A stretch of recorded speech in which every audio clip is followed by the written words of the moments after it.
داغين بعد باقي علامات غب بيانو بإذن الله سبحانه وتعالى. الله سبحانه وتعالى دي ما لدى حق ويلو توفيق راكي او بيدي من طولتا الله دي مغلب باغيباني دا عمل كولو توفيق راكي. يو نخد قيامت دا ذكر شوي دا وحديثونو دا پیغمبر صلى الله عليه وسلم کی چی دا جمعتونو نبا لاری جوڑی شی خلق با پی تیریگی را تیریگی و منز با پکی نکی.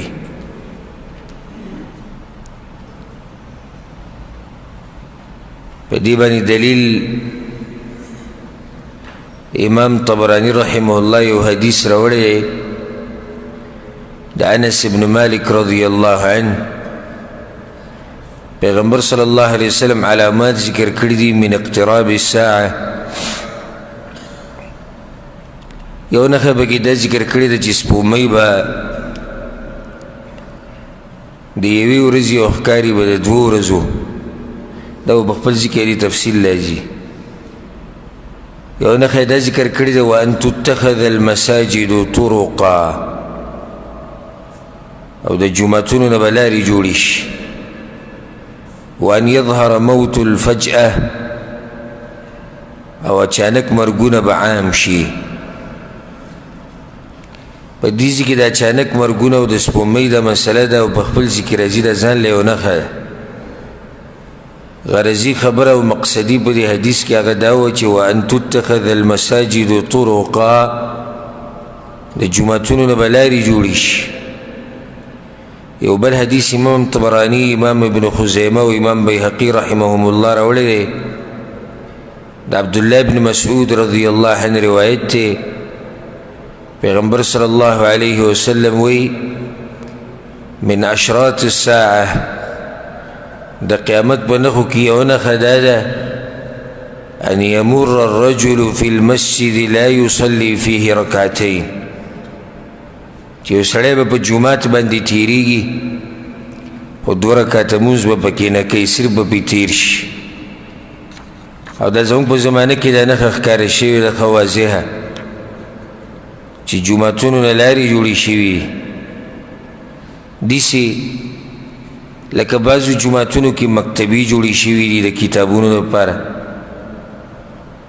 نور دا سی دینی پروگرامونو پا کی جوڑ شوی دی نو دا خلق دی جمعت اوزی دو جمعت نا اوزی و رانا نوزی خمونز پا کی دو رکاتا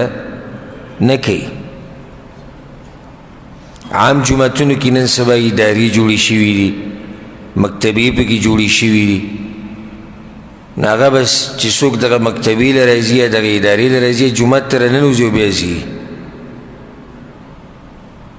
او دغا شان جمعتونو نلاری جوڑی شوی دی بدی چی نن سبا والعیاذ باللہ جمعتونم دا سیاحت تا پارا جوڑ شوی دی ناغی دا پارا دا کم خلق چی چکرو لرازی راشی نو دا جمعتونو گوری تصویران پا کی وباسی لکه زمان پا ملکی دی سی جمعتون اشتی بائی کی یو جمعت فیصل مسجد دے پا اسلام آباد کی غٹ جمعات تے حالت خلق چکرو لم رازی زنانا نارینا اولت تصویران وباسی پا ترکیا کی دی سی دیر جمعاتون دی چی خلق ولا سیل لرازی دغشان نور مسلمانان و ملکونو کمشتی او دا حرام و ناروا کار دی. جمعتونا دا دا اللہ سبحانه و تعالی دا عبادت کورونی دا دا سیل سپاٹو زین نئی چی تا بدل ترازی او بے زرانور سرمی او لباسم آغا لباس باچولی چاگا با دا شریط خلافی او بے دا شریط خلاف کارونن حالتا با بے تصویران و مباسی دا دری جمعات بے قدری دا بلکہ دا خلا پری دا مسلمانان خود نظیر ازیدی کار دا پاره نو بعضو ملکونو کی جماعتونو تا یهود و نصاران دا نظیر سیل دا پاره دا انگریزانو دا او دا کافرانو دا لکان او جنکی او کیمریزان سر راغستی و جماعتونو تزی دا دی دا پاره چه منگل تا تصویرانو بس او منگا بیا خلکو تو خواهیو چه دیسی و جماعتو دا آغا خبره ده چه پیغمبر صلی اللہ علیہ وسلم و تا اشاره کرده ده چه ده جماعتونو نبسه سورشی جماعتونو نبلاری جوڑیش خلق با پی تیریگی را تیریگی ہو منز با پکی نکی یو حدیث کی دیسی مرازی امام طبرانی رحمه اللہ روڑے دا عبداللہ بن عمر رضی اللہ عنہما روایت تے پیغمبر صلی اللہ علیہ وسلم لا تتخذوا المساجد طرقا جماعتون لاری ما جوڑا ہوئی چی تاسو بسیب تیرے گی را تیرے گی الا لذکر او صلاة جماعت کی ہوئی دا اللہ ذکر کی گئی یا بگی منز کی دید پرخونی چی لاری تی جوڑک او خپل کارون بکوا او بیا بکی منز مکوا نو دایو نخشوا کما دا جماعتونو نبلاری جوڑیش او دا آغا نخو کی دا چی دا پوڑو نخو کی دا اخکار شوی دا دا غی نباد بل نخوا چی آغی تا پا حدیثونو کی اشاره کری دا پیغمبر صلی اللہ علیہ وسلم پا قرآن ویلو کی تکلف کول او دا حد نتیروتا حدیث کی رضی امام احمد بن حنبل رحمه اللہ روڑے دے امام ابو داود رحمه اللہ روڑے دے جابر بن عبداللہ رضی اللہ عنہما روایت تے وخرج علينا رسول الله صلى الله عليه وسلم ونحن نقرأ القرآن پیغمبر صلی اللہ علیہ وسلم روتو منگا جماعت کی ناس قرآن ہوئی وفينا العجمي والأعرابي فمن کی عجم مناسو عجم آغا چی دا غوی جبا عربی نئی او فمن کی باندچیانو مناسو دا عام خلقو مناسو فاستمعنو پیغمبر صلی اللہ علیہ وسلم غوکی خو بیوی چی اقرأو فکل حسن الولی دا قرآن هر یو پا خطر قلی گیاره وسيأتي قوم يقيمونه كما يقام القدح او دیسی وقت برایشی چه دیسی قومون برا پیدایشی چه اغوی با دا قرآن داسی برابر وی داسی برابر لکه سنگ چی دا غش نیغی دغشان با دا اغوی دا تلاوت نیغی قدح پاربای کی دا غشی تویلکی مشکل باغو کی دا دی چی یتعجلونه ولا یتعجلونه تعدیب کئی پا دی قرآن باندی با دنیا غواری و آخرت بنا غواری بل روایت ہوئی و بیا با دی مسئلہ تفصیل کو پا بل روایت کی رضی امام احمد بن حنبل رحمه اللہ روڑے دے اقرأوا القرآن دا قرآن دیر وائی وابتغوا به الله عز وجل او بدی قرآن بنی دا اللہ رضا لٹوئی دا اللہ رضا غواری من قبل ان یأتی قوم مخکر دین چی دیسی قومون برایشی یقیمونه اقامت القدح داسی نیغ تلاوت بکی دیسی برابر تلاوت بکی دمر کوشش بکی کئی لکه سنگ چی دا غش نیغی دغشان بدوی تلاوتی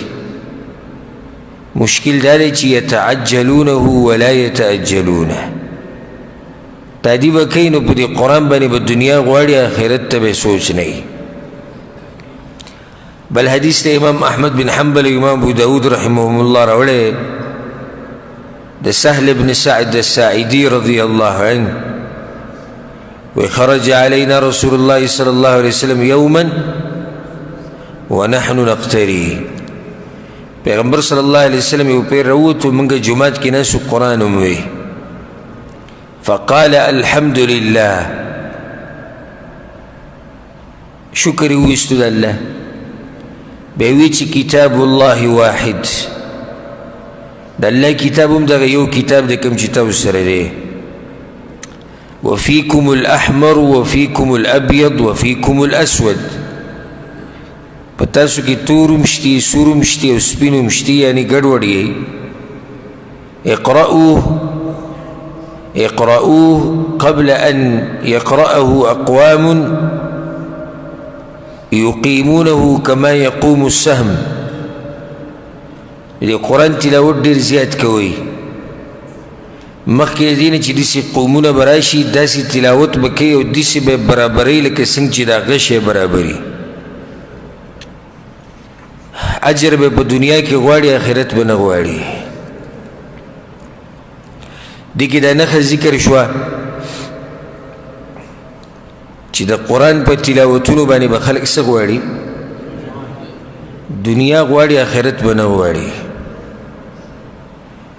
او دسی به د قرآن سیده کوي دسی تجوید به یې وایي دسی لکه څنګه چې دا غش یې سیده وي دغه شان به د تلاوت وي مبالغه هم په دې کې نه ده پکار په دې کې تشدد هم نه دی پکار لکه نن سبا د قاریانو اکثرو پکې مبالغه شروع کړې ده د قرآن په تلاوت کې او په تجوید کې صحیح ده چې قرآن کله تلاوت کوي نو کوشش به دا کوي چې هر حرف د هغه ځای نه راوباسي کوم ځای چې د هغې د راویستو دی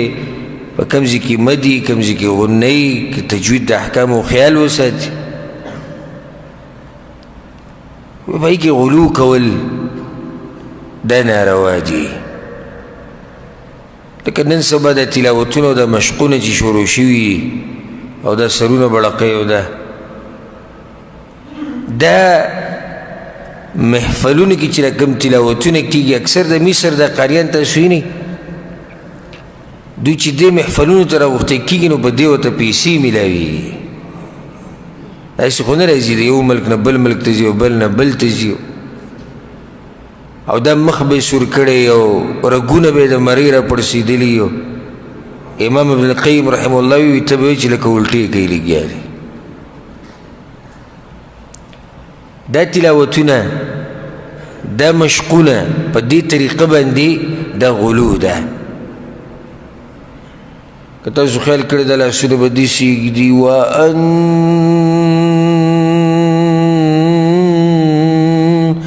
داسې شی ته جوړ کړو قرآن وایه په تجوید سره ووایه خو ښایسته تلاوت یې وکړه اوس یو سړی د قرآن تلاوت کې حق ادا کوي بس صحیح ده وأن المساجد لله فلا تدعوا مع الله أحدا صحیح ده یو سړی دی